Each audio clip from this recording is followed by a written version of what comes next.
केला बेचने वाली चुड़ैल। एक बार की बात है, जादूपुर नाम के एक गांव में करतब दिखाती एक औरत एक रेड्डी के लिए गांव में आती है। आइए आइए मेहरबान कदरदान, खाइए रोहड़ा के ताजे ताजे केले। कभी खाए नहीं होंगे ऐसे केले, पीले पीले केले खाइए। ये कहकर रोहड़ा हाथों में 4 केले लिए उन्हें सर्कल में जोर जोर से हवा में उछालती हुई करतब दिखाती है, जिसे देखकर आसपास के सारे बच्चे अपने अपने मम्मी पापा से उस औरत के पास जाने की जिद करने लग जाते हैं। पापा, ऐसा तो सर्कस में बॉल से होता है ना, ये आंटी तो केले से कर रही है। चलिए ना पापा, देखते हैं। रोहड़ा एक पतली सी तार पर चलती हुई केलों से करतब दिखाती है।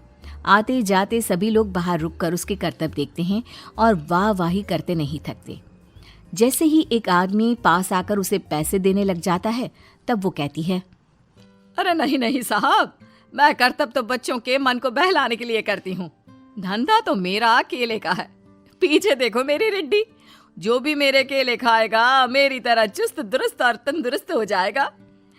पता चलता है क्या कि मेरी उम्र 55 की है। अरे पर ऐसे ठंड के मौसम में कोई केला क्यों खाएगा? ये ऐसे वैसे केले नहीं है साहब, ये शरीर में गर्मी देते हैं। ठंड को दूर भगाए जो भी रोहिणा के केले खाए। पापा, अगर मुझे केले नहीं मिले तो मैं घर नहीं जाऊंगी। तभी उसके पापा कहते हैं कि बेटा, केले ठंड में कभी गर्मी नहीं देते। ये सब कहने की बातें हैं, सामान बेचने का तरीका है इनका। पर पिंकी नहीं मानती। मैं केले खाऊंगी। पिंकी की जिद के आगे नत्थू हार जाता है और उसे केले खरीद कर दे देता है। पिंकी खुश होकर केले घर ले आकर खाती है। अब मैं भी करतब करूंगी, कितना मजा आएगा। जादुई केले। पिंकी पहला केला खत्म भी नहीं करती कि वो बेहोश हो जाती है। दूसरे केले से एक काला धुआं आता है और रोहड़ा चुड़ैल बनकर बाहर निकल आती है। मेरे भूतिया केले बच्चे न खाए, ऐसा हो ही नहीं सकता। जादूपुर वालों, कब तक बचोगे? आ गई हूं मैं रोहड़ा, जिसका कोई नहीं कर सकता सामना। रोहड़ा पिंकी को गोद में उठाकर काले धुएं में कहीं गायब हो जाती है। शाम के वक्त नत्थू घर लौटता है और पिंकी को घर में ना पाकर उसकी माँ से कहता है, माँ पिंकी कहाँ है? अरे बेटा, उसे तो तू सुबह करतब दिखाने ले गया था ना, फिर कहाँ वापस आए तुम दोनों? मुझे लगा तू उसे अपने साथ मंडी ले गया होगा। हे भगवान, मेरी बच्ची कहाँ गई? मैं उसे घर ही तो छोड़कर गया था माँ। नत्थू गांव के घर कोने में अपनी बेटी को ढूंढता है, पर उसे वो कहीं नहीं मिलती। परेशान होकर आखिर रो रो कर नत्थू हिम्मत हार कर घर लौट आता है। अगली सुबह रोहड़ा फिर से करतब दिखाने आती है और इस बार पिंकी की तरह रोनी केले खरीद लेता है। 50 रुपए दिए थे पापा ने, सारे पैसों की मैंने केले खरीद लिए हैं। अब मैं भी आंटी की तरह ही करतबबाज बन जाऊंगा। यही सोचते हुए रोनी केले खाता है और पहला अकेला केला आधा खत्म भी नहीं करता कि चुड़ैल उसके सामने आ जाती है। मेरे साथ चलने का समय आ गया है रोनी। ये तो बस शुरुआत है। अब इस गांव के सारे बच्चे धीरे धीरे मेरे कब्जे में होंगे, एक बच्चा भी नहीं बचेगा। ये कहकर रोना रोनी को गोद में लेकर काले धुएं में अदृश्य हो जाती है। इसके बाद हर रोज गांव में से कोई ना कोई बच्चा गायब होता, पर ऐसा क्यों हो रहा है किसी को भी समझ में नहीं आ पा रहा था। रोज की तरह अपनी बेटी पिंकी की तलाश में नत्थू गांव के एक तालाब के पास बैठा रो रहा था। कहाँ गई मेरी पिंकी? शकुंतला के जाने के बाद एक वही तो मेरा सहारा थी। अरे उसकी आत्मा कोस रही होगी मुझे कि मैं अपनी बच्ची को संभाल भी नहीं पाया। नत्थू ये कहता हुआ रो ही रहा था कि तभी तालाब में से उसे शकुंतला की आवाज सुनाई देती है। कहाँ थी तुम शकुंतला? हमारी बच्ची और सारे गायब हुए बच्चे रोहड़ा के कब्जे में हैं। वो बच्चों को जो केले देती है उससे बच्चे बेहोश हो जाते हैं और उसके कब्जे में आ जाते हैं और वो उन्हें ले जाकर काली दुनिया में ले जाती है। पर वो ऐसा क्यों कर रही है? ये मैं नहीं जानती, पर उस दुनिया का रास्ता मैं आपको बता सकती हूँ। जहां ये नदी खत्म होती है वहां एक केले का पेड़ है, उसके नीचे एक दरवाजा है, वहीं से रास्ता जाता है उस दुनिया का। ये कहकर शकुंतला की आत्मा गायब हो जाती है।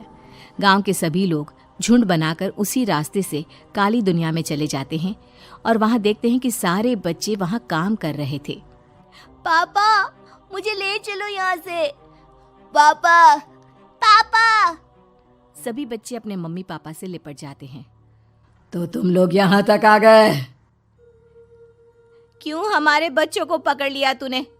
तुझे शिकार ही बनाना है तो ले, हम सब आ गए हैं, हमें खा ले। नहीं, मुझे बच्चे चाहिए। मेरे बच्चे के बदले तुम लोगों के बच्चे। क्या मतलब? मैं इसी गांव में रहने वाली एक औरत थी। केले की चोरी के इल्जाम में मेरे बेटे को गांव वालों ने इतना मारा कि वो मर गया। उसी दिन मैंने ठान लिया कि गांव वालों का भी वही हाल करूंगी।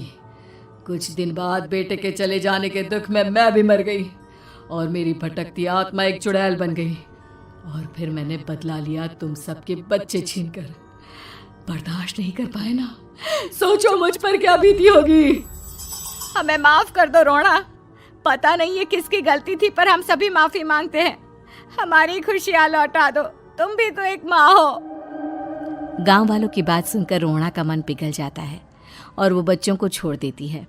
उसके बाद काली दुनिया बच्चों के लिए जादुई दुनिया बन जाती है। अब कोई भी कभी भी वहां आ जा सकता था।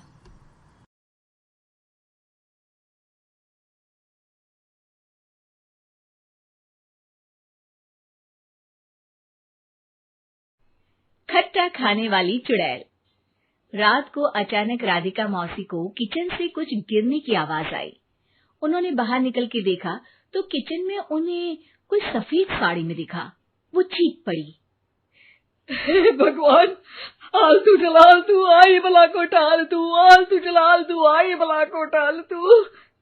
राधिका मौसी को चीखते सुनकर श्रवण बाहर आता है भागते हुए। अरे माँ, क्या हुआ? क्या देख लिया? दादी माँ आ गई क्या सपने में? अरे बेटा, रसोड़े में देख तो कौन है? श्रवण रसोड़े में झांक कर देखता है और उसे कोई नहीं दिखता अंदर। अब रसोड़े में तो कोई नहीं है माँ। कोई सफेद साड़ी में नहीं है क्या? नहीं माँ, कोई भी नहीं है। चिल्लम चिल्ली की आवाज सुनकर काजल भी वहां आ जाती है। अब क्या हो गया माँ जी? अरे बेटा, रसोड़े में एक चुड़ैल थी सफेद साड़ी में। अरे क्या कर रही थी वो अंदर? अरे बताया नहीं, कल आएगी ना तो पूछ लूंगी। चुड़ैल जी, आपका क्या प्लान है? माँ जी, रात बहुत हो गई है, आपने कोई बुरा सपना देखा होगा, चलिए सो जाइए। राधिका मौसी सोने तो चली जाती है पर उनको रात भर नींद ही नहीं आती। वो कुछ भी उलझुल बातें सोचने लगती है। कहीं चुड़ैल की वजह से तो घर में टेंशन नहीं हो रहा, कहीं उसी की वजह से तो वो दादी नहीं बन पा रही। सुबह जब राधिका मौसी रसोड़े में छानबीन करती है तो पाती है कि नींबू का अचार गायब है। चुड़ैल नींबू का अचार ले गई, मुझे तो ठीक नहीं लग रहा कुछ। चुड़ैल को भी पता है कि जिंदगी का असली मजा तो खट्टे में ही है। राधिका मौसी झट से श्रवण को फोन कर देती है। बेटा, मुझे समस्या समझ में आ गई है, हमें एक तांत्रिक की जरूरत है। अरे क्या बोल रही हो माँ, तांत्रिक की क्या जरूरत है? आप पूजा पाठ तो कर ही रही हो ना। आलतू जलालतू मंत्र सारे फालतू जैसे कुछ मंत्र पढ़ो, चली जाएगी अपने आप चुड़ैल। अरे नहीं बेटा, कभी चुड़ैल को कम नहीं समझते। अरे तुझे पता भी नहीं चलेगा कि कभी वो छल करके काजल की जगह घर की बहू खुद बन जाएगी। क्या माँ, कुछ भी बोल रही हो? कहाँ काजल और कहाँ चुड़ैल? वैसे एक बात बताओ, काजल को अगर गाने के लिए बोल देना तो चुड़ैल काजल की आवाज सुनकर घर तो क्या धरती लोग छोड़कर चली जाएगी। तुम ना पढ़े लिखे बच्चे हर चीज को मजाक समझते हो। तुम रहने दो, मैं खुद ही तांत्रिक को बुला लेती हूँ। अच्छा सुन, शाम को इमली लेके आना। क्या है कि चटनी खाए बहुत दिन हो गए है ना?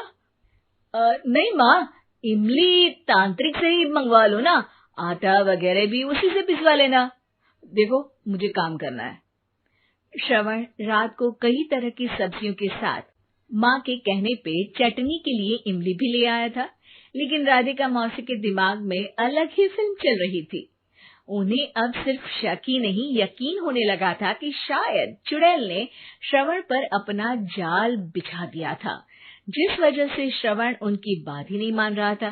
पर कोई नहीं, आने वाली रात में राधिका मौसी खुद तैयार हो गई चुड़ैल को पकड़ने के लिए। रुद्राक्ष की माला, तुलसी का पत्ता, हनुमान चालीसा सब हाथ के पास ही था, बस चुड़ैल का इंतजार था। और जैसा राधिका मौसी ने सोचा था वैसा ही हुआ। वो चुड़ैल उस रात भी आई, पर वो राधिका मौसी से तेज निकली और राधिका मौसी के उससे पकड़ने के पहले ही वो भाग खड़ी हुई। जरूर बहू पे साया है उस चुड़ैल का, तभी तो श्रवण के कमरे में गई है। और अगली सुबह राधिका मौसी पिछली रात हुए हमले में किन चीजों का नुकसान हुआ उसका हिसाब लगा रही थी।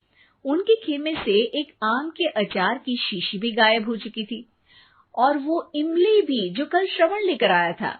राधिका मौसी इस बारे में सोच ही रही थी कि श्रवण जल्दी से रसोड़े में आकर दवाइयों की पोटली ढूंढने लगता है। अरे बेटा क्या हो गया? अब माँ वो काजल की तबीयत खराब है, बहुत घबराहट हो रही है उसे। हे भगवान, मैंने पहले ही कहा था कि तांत्रिक को बुला लेते हैं, पर नहीं, अब देखो उस चुड़ैल ने काजल को अपने वश में करना शुरू भी कर दिया है। हालांकि श्रवण भूतों में विश्वास नहीं करता था, पर अब वो भी डर जाता है और राजी हो जाता है एक तांत्रिक को बुलाने के लिए। कुछ ही घंटों में तांत्रिक आ जाते हैं और राधिका मौसी तांत्रिक जी को सब बता देती है। घोर संकट, घनघोर संकट, चुड़ैल को मारू जोर चाकट, ओम भट स्वाहा खटखा के आहा। अरे ये क्या मंत्र है? मेरे खुद के ओरिजिनल मंत्र है, कल रात को ही लिखे हैं, अच्छे लगे तो दाद चाहूंगा। एक और मंत्र सुनो, अर्ज किया है आब्राकडाब्रा, दिल्ली बम्बई आगरा, चंदा मामा सोरले सिरन मामू जारा। ये मंत्र है? अरे कोई चालीसा वालीसा पढ़ो ना। वक्त कम है, 40 नहीं पड़ेंगे, 20-25 में काम चलाना पड़ेगा। अलग निरंजन जाके लंदन, मुफ्त का मंजान घिस मेरे नंदन। अरे जल्दी करो तांत्रिक जी, जल्दी करो। तांत्रिक अपने उल झलूल मंत्र पढ़ने लगता है। श्रवण को तांत्रिक पे शक होता है। वो अपने एक डॉक्टर दोस्त को कॉल कर देता है ताकि कोई अनहोनी हो तो इमरजेंसी में चीजें मैनेज हो जाए। तांत्रिक धुनी रमाता है, जिसकी वजह से कमरे में काफी धुआं हो जाता है और जिसकी वजह से बहू की घबराहट बढ़ जाती है। अब भागेगी चुड़ैल। हाँ। बहू खांसते हुए धुएं से बचने के लिए बाहर चली जाती है। अरे भाग रही है, भाग रही है। पीछे पीछे श्रवण भी जाता है। बहू एक सोफे पर बैठ जाती है। तभी डॉक्टर दोस्त आ जाते हैं और श्रवण को पानी लाने के लिए कहते हैं। थोड़े चेकअप के बाद डॉक्टर कहते हैं, मेरे हिसाब से जाप का काम पूरा हो गया है। क्या मतलब? अरे कुछ भी नहीं माँ, कोई चुड़ैल नहीं है, खुशखबरी है, अब दादी बनने वाली है। मगर वो सब अचार के डब्बे। श्रवण दोनों अचार के डब्बे अपनी माँ को दिखाता है, जो कि उनके बिस्तर के नीचे छुपे हुए थे। आपने सही बोला था माँ, वो चुड़ैल काजल ही थी जो खट्टा खा रही थी। हमें कल ही पता चला, पर हमने आपको ये तांत्रिक वाला काम करने दिया ताकि आपको भरोसा हो जाए कि भूत वगैरह कुछ होता ही नहीं। अच्छा अच्छा, ये तो बड़ी खुशी की बात है, पर बेटा मुझे एक झाड़ू तो ला दे। क्यों माँ? ये तांत्रिक का भूत उतारती हूँ मैं। अब तांत्रिक राधा मौसी के डर से घर से भाग निकलता है और राधा मौसी उसके पीछे भागती है। अरे संकट ये घनघोर है, तांत्रिक मुआ चोर है।